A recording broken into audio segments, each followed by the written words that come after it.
it's Sai. I studying third lotus. Today my story name is సింహం చిట్టెలుక. అనగా ఒక అడవిలో సింహం నివసించింది. ఆ సింహం బాగా తిని చెట్టు కింద పడుకోవడానికి పడుకుంది. ఆ చెట్టు పైన ఎలుక ఆడుకుంటూ సింహం పైన పడింది. ఏమే చిట్టెలుక, నా ఇద్దరిని చెడగొడతావా? ఎంత ధైర్యం నీకు? క్షమించు మహారాజా, ఇంకోసారి మీ ఇద్దరిని చెడగొట్టాను. లేదు లేదు, నేను నిన్ను తినేస్తాను.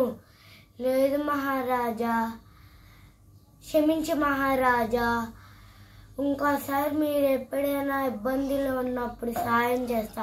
కొన్ని రోజుల తర్వాత సింహం వలలో చిక్కుకుంది. గట్టిగా నన్ను కాపాడండి అని అరుస్తుంది.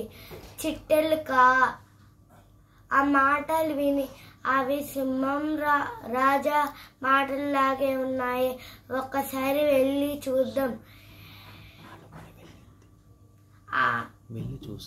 వెళ్ళి చూసింది. ఏమైంది మహారాజా?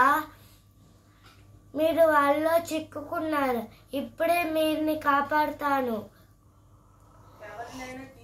ఏడైనా తీసుకురా. లేదు మహారాజా, మీరుని నేను కాపాడుతాను. నువ్వు ఇంత చిన్నగున్నా ఎలా కాపాడుతావు?